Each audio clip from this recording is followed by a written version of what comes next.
Saifullah Kasuri alias Khalid. Pahalgam దారుణం వెనుక రాక్షసుడు వీడే.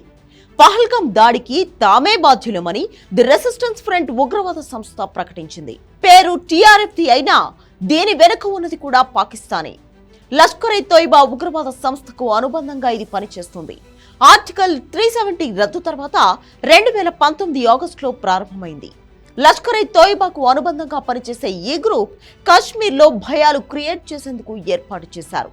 స్టార్టింగ్లోనే ఇతర ఉగ్రవాద గ్రూపుల సభ్యులను టీఆర్ఎఫ్ తనలోకి కలుపుకుంది. సోషల్ మీడియాను ఉపయోగిస్తూ భారత ప్రభుత్వంపై విద్వేషాన్ని ప్రేరేపిస్తోంది. 2023 జనవరిలో భారత హోంమంత్రిత్వ శాఖ ఈ సంస్థను ఉగ్రవాద గ్రూపుగా గుర్తించింది. యూఏపీఏ చట్టం కింద టీఆర్ఎఫ్ ను నిషేధించడంతో ఇది అంతర్జాతీయ దృష్టిని ఆకర్షించింది. ప్రభుత్వ ఉద్యోగుల నుంచి వ్యాపారులు, పర్యాటకులు, పోలీసులే కాదు, సాధారణ జనాల మీద కూడా టీఆర్ఎఫ్ టార్గెట్ గా చేసుకుంటుంది. FATF అంటే ఫైనాన్షియల్ యాక్షన్ టాస్క్ ఫోర్స్.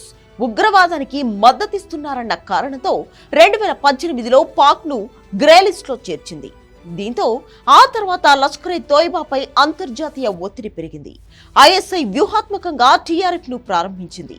ప్రకటించింది టీఆర్ఎఫ్ అయినా పహల్గాం ఉగ్రదాడి వెనుక కర్త కర్మ క్రియ పాక్ లష్కరీ కమాండర్ ఖలీద్. లష్కర్-ఇ-ఖలీద్ కీలక వ్యక్తి.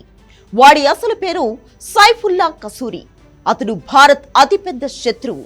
లష్కరీ చీఫ్ అయిన హఫీజ్ సయీద్ కు ఖలీద్ చాలా దగ్గర. లష్కరీ సంస్థకు డిప్యూటీ చీఫ్ గా పనిచేస్తున్నాడు. వీడిని ఓ అసెట్ లా ఫీల్ అయ్యే పాక్ సర్కార్ అన్ని రకాల మద్దతు ఇస్తుంటుంది. ఉగ్రవాద సంస్థకు సెకండ్ చీఫ్ అయిన పాక్ రోడ్ల మీద విలాసవంతమైన కార్లలో హాయిగా తిరుగుతుంటాడని టాక్. జిహాదీ స్పీచ్లు ఇవ్వడంలో స్పెషలిస్ట్. పాక్ సైన్యాన్ని రెచ్చగొట్టడమే కాదు, యువతకు బ్రెయిన్ వాష్ చేసి ఉగ్రవాదంలోకి లాగుతూ ఉంటాడు. గతంలో దేశంలో జరిగిన అనేక ఉగ్రదాడుల్లో ఖలీద్ పేరు తెర మీదకు వచ్చింది.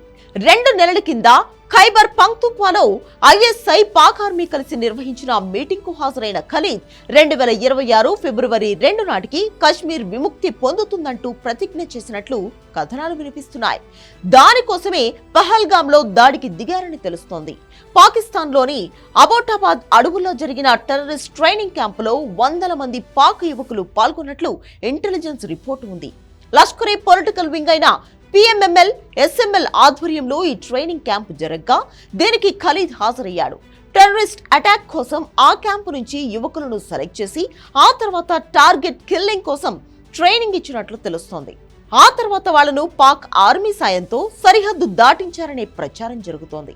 ఇప్పుడు పహల్గాం దాడి వెనుక ఉన్నది కూడా అలాంటి ఉగ్రవాదులే అనే అనుమానాలు వినిపిస్తున్నాయి. ఈ దాడి వెనుక ఖలీద్ కీలక పాత్ర పోషించాడు. 28 మంది అమాయకులను పొట్టన పెట్టుకున్నాడు. ఇంత జరిగినా పాకిస్తాన్ మాత్రం పత్తిత్తు వేషాలు వేస్తోంది. ఉగ్రదాడితో తమకు సంబంధం లేదని బొంకుతోంది.